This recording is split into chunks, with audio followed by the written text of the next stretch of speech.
Assalamualaikum warahmatullahi wabarakatuh. Halo semuanya, apa kabar? Semoga sehat walafiat ya. Kembali lagi bersama saya Hadianur, dan kali ini kita lanjutkan pembahasan kita mengenai materi himpunan, yaitu kita akan membahas mengenai tipe-tipe soal yang sering keluar pada soal latihan mengenai materi himpunan. Bagi yang belum sempat menonton video-video mengenai himpunan, silahkan dilihat playlist di atas ya. Oke, langsung saja kita simak video berikut ini.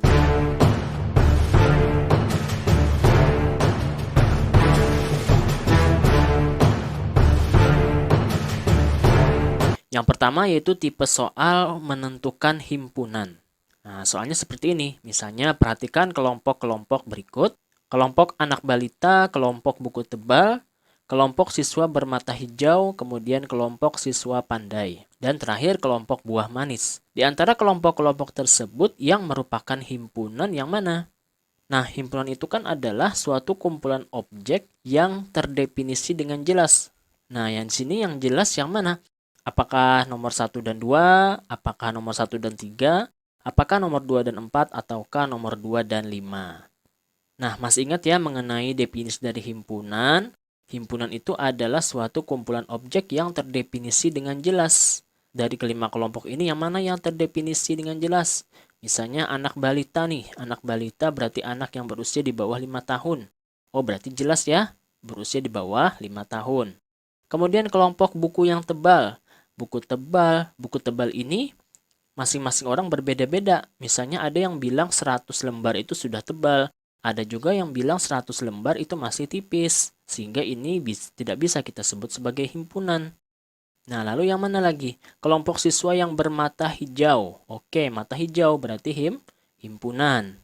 Kemudian kelompok siswa yang pandai. Pandai ini juga beda-beda ya. Ada siswa yang pandai dalam hal matematika. Ada siswa yang pandai dalam hal seni. Jadi nggak bisa dikatakan sebagai himpunan karena pandainya masih belum jelas pandai yang bagaimana ya. Kelompok buah yang manis juga belum jelas. Karena mungkin bagi sebagian orang jeruk itu masih asam. Sedangkan sebagian orang yang lain bilang jeruk itu sudah manis. Nah, jadi yang termasuk himpunan adalah nomor 1 dan nomor 3 ya. Nah, kemudian tipe soal yang kedua nih, biasanya kita disuruh menyajikan himpunan. Misalnya himpunan P adalah himpunan yang anggotanya X, di mana X lebih dari sama dengan 15. Dalam semesta S adalah himpunan X, di mana X kurang dari 40, X bilangan prima. Itu dapat dituliskan apakah yang ini, atau yang ini. Nah, X lebih dari sama dengan 15. Kemudian dalam semesta X yang kurang dari 40. X anggota bilangan prima. Bilangan prima itu kita daftarkan berarti mulai dari bilangan prima yang terkecil sampai bilangan prima yang besar. Mulai dari yang terkecil itu kan 2. Kemudian 3, 5 ya bilangan prima, 7 dan seterusnya ini bilangan prima yaitu bilangan yang hanya bisa dibagi dengan dirinya sendiri dan 1. Jadi ini bilangan prima. Kemudian semestanya tadi sampai 40, kurang dari 40 berarti cuma sampai sini semestanya yang akan kita inikan, yang akan kita masukkan ke dalam himpunan P nanti. Dan himpunan P-nya kalimatnya tadi lebih dari sama dengan 15. Oh, berarti mulai sini nih. Nah, jadi yang jadi himpunan dari P adalah 17, 19, 23, 29, 31, dan 37. Jadi yang ini pilihannya ya. Oke, kemudian tipe soal yang ketiga mengenai himpunan bagian. Jika diketahui himpunan A anggotanya A, B, C, D, maka banyak himpunan bagian dari A adalah, nah himpunan bagiannya apakah 4, apakah 8, apakah 16, apakah 32. Nah, kita akan lihat cara menyelesaikannya bagaimana nih. Untuk himpunan A yang beranggotakan 4, maka banyak himpunan bagiannya adalah, masih ingat ya rumus mengenai himpunan bagian yaitu 2 pangkat N. Nah, rumusnya 2 pangkat N. N ini jumlah anggotanya. Kalau anggotanya ada 4, berarti 2 pangkat 4. 2 pangkat 4 artinya 2 kali 2 kali 2 kali 2. Sehingga hasilnya adalah 16. Jadi pilihannya adalah yang ini. Iya. Oke ya, mudah ya. Nah, sekarang kalau misalnya kita disuruh mendaftarkan anggotanya, himpunan-himpunan bagian dari A nih apa saja? Pertama, himpunan kosong. Kemudian himpunan yang anggotanya satu-satu, yaitu yang A himpunannya, kemudian himpunan B, himpunan C, himpunan D. Kemudian himpunan yang anggotanya dua-dua, yaitu A dengan B, A dengan C, A dengan D. Kemudian B dengan C, kalau B dengan A sudah ada ya, kan di sini ya, B dengan A sama saja dengan ini. Kemudian B dengan D, kemudian C lagi, C dengan D. Nah, lalu apalagi nih yang 3 anggota sekarang?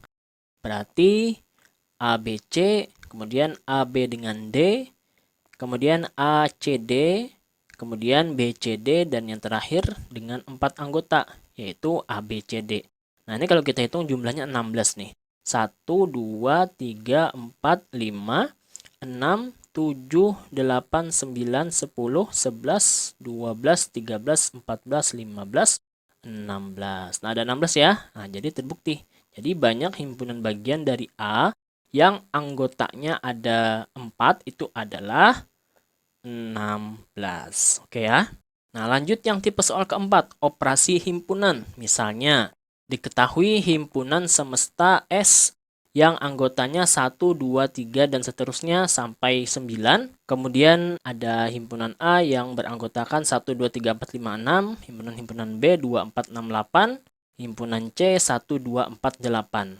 Tentukanlah yang pertama komplement dari A, kemudian A irisan B, kemudian A irisan B gabung C. Yang terakhir, komplement A digabung B digabung C. Nah, caranya yang pertama, bisa kita daftarkan dulu selengkapnya himpunan semestanya, yaitu mulai dari 1, 2, 3, 4, 5, 6, 7, 8, 9. Kemudian kita bisa menjawab yang A. Nah, komplement dari A adalah, komplement A berarti kan anggota dari semesta yang tidak termuat atau yang tidak termasuk ke dalam himpunan A. Nah, semestanya tadi 1 sampai 9. A-nya 1, 2, 3, 4, 5, 6. Berarti yang enggak termasuk di A adalah 7, 8, 9. Sehingga komplement A adalah 7, 8, 9 anggotanya. Lalu yang kedua, A irisan B. Berarti anggota A dan anggota B yang sama yang mana? Nah, yang ini 2, 4, 6 ya. Kemudian yang C, A irisan B, kemudian gabungan dengan C. Berarti antara yang jawaban yang B ini tadi, kita gabungkan dengan yang C. Yang C anggotanya 1, 2, 4, 8. Yang ini tadi 2, 4, 6. Kalau kita gabungkan berarti 1, 2, 4, 6, 8 ya. Kemudian yang D, komplement A gabung B gabung C. Berarti antara komplement A yang ini, kemudian dengan yang B, kemudian dengan yang C kita gabung semuanya. Jadi ada angka 1 ya, kemudian ada angka 2, nah ini, kemudian ada angka 4, ada angka 6, kemudian yang komplement A tadi ada 7, 8, 9. Jadi jawabannya seperti ini. Kemudian tipe soal yang kelima, menentukan diagram Venn. Dari diagram Venn berikut, tentukanlah yang A, T irisan U, kemudian yang B, T irisan V, kemudian yang C dalam kurung T irisan U gabung V. Cara menjawabnya, nah pertama himpunan semestanya adalah, kita tulis dulu semestanya supaya lebih mudah. Dari A, kemudian B, C, D, E, F, G, H, I ya. Kemudian T-nya dituliskan berarti yang ada di dalam lingkaran T-nya ini, yaitu A, C, D, dan H. Kemudian yang U-nya berarti yang di lingkaran U, berarti B, C, dan D. Kemudian yang di lingkaran V-nya yaitu adalah B, D, E, G. Maka T irisan U berarti yang sama yang mana?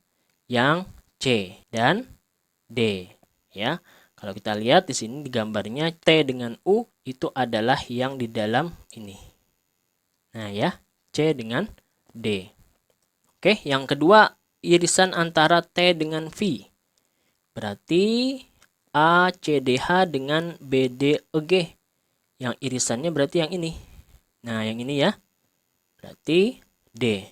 Nah, kalau kita lihat di diagram berarti antara T itu yang di sebelah kiri atas ini dengan yang V yang di bawah itu beririsan di sini. Nah, ini adalah irisannya. Nah, irisannya ini berarti di D ya. Oke. Yang terakhir, T irisan U gabung V. Berarti antara jawaban yang A digabungkan dengan V. Kita gabung aja nih. Berarti apa? B, C, D, E, G ya. Nah, oke ya. Sekarang tipe soal ke-6 nih, soal cerita. Dari data ekstrakurikuler, diperoleh data bahwa pada kelas 7A terdapat 15 anak mengikuti pramuka, 12 anak mengikuti futsal, 7 anak mengikuti keduanya, dan 9 anak yang tidak mengikuti keduanya. Berapakah jumlah siswa di kelas 7A itu? Penyelesaian misalkan, P adalah himpunan siswa yang ikut pramuka, kemudian yang ikut futsal, simbolnya F. Nah, kita akan mencari jumlah siswa di kelas 7A. Boleh menggunakan diagram pen seperti ini gambarnya. Ini pramuka, ini futsal. Yang tidak menyukai keduanya tadi ada 9, berarti saya taruh di luar. Kemudian yang kita tulis dulu dari yang tengah ya. Dari yang tengah ini ada 7. Berarti 7 kita tuliskan di tengah. Karena 7 ini yang menyukai keduanya, pramuka dan futsal. Kemudian 15 anak mengikuti pramuka. Oh, berarti yang lingkaran yang di sebelah kiri, ya, lingkaran utuh yang di sebelah kiri ini ada 15 anak. Nah, tapi karena di irisannya ada irisan di sini 7 anak, berarti di sini kita tulis 15 ya, yang asalnya di sini kan tadi 15. Nah, 15 dikurang 7 sehingga hasilnya 8. Jadi yang di dalam sini ya, ini adalah 8. Kemudian yang futsal juga sama. Futsal tadi awalnya kan 12. Nah, tapi karena ada yang irisan 7 orang, berarti sisanya adalah 12 kurang 7, yaitu 5 orang yang suka futsal saja. Sedangkan yang 8 orang ini yang suka pramuka saja. Nah, gitu ya. Kemudian artinya jumlah siswa di kelas 7A ya kita jumlahkan semuanya nih. 8 tambah 7 tambah 5 tambah 9. Yaitu hasilnya adalah 8 tambah 7 15 tambah 5 20 tambah 9 berarti 29. Jadi jumlah siswa di kelas 7A itu ada 29 orang siswa. Nah, mudah ya. Nah, sekarang tipe soal yang terakhir nih, soal cerita lagi.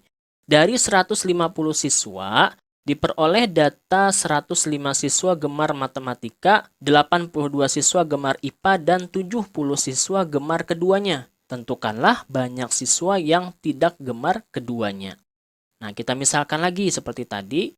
M misalnya himpunan siswa yang gemar matematika.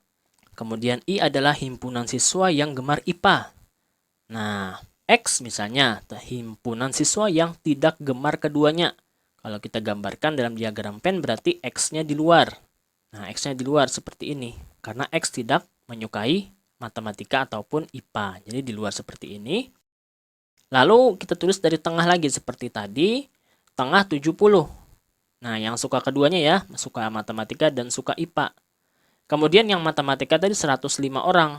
Tapi karena sudah di sini 70, maka yang di sininya adalah 105 dikurangi 70, yaitu 35 orang yang suka matematika saja. Sedangkan yang 70 kan yang suka matematika dan IPA. Nah, begitu juga dengan yang IPA. Yang IPA tadi ada 82 siswa. Kita kurangkan juga dengan yang irisan, yaitu 82 kurangi 70. Hasilnya adalah 12 siswa. Nah, lanjut. Cara kita mencari siswa yang tidak gemar keduanya adalah, ini kita jumlahkan nih. Seperti mirip dengan cara yang sebelumnya, dengan tipe soal ke-6 tadi, ini kita jumlahkan dulu. Berarti 35 tambah 70 tambah 12 tambah X, jumlahnya harus 150. Karena tadi jumlah siswanya 150 siswa. Kemudian, ini kita jumlahkan. 35 tambah 70, 105 tambah 12 berarti 117 tambah X sama dengan 150. Oh, berarti berapa nih? 117 tambah sesuatu bilangan yang hasilnya 150. Nah, ternyata bilangan itu caranya adalah, bilangan itu adalah 150 dikurangi 117, yaitu 33. Oh, berarti jumlah siswa yang tidak gemar matematika ataupun IPA alias tidak gemar keduanya itu adalah 33 orang siswa. Nah, demikianlah pembahasan mengenai latihan lihat soal atau tipe-tipe soal yang sering keluar biasanya pada himpunan. Semoga bermanfaat dan bisa dipahami dengan baik. Terima kasih telah menonton video ini sampai selesai. Jangan lupa like, komen jika ada yang mau ditanyakan, subscribe, serta nyalakan loncengnya. Assalamualaikum warahmatullahi wabarakatuh.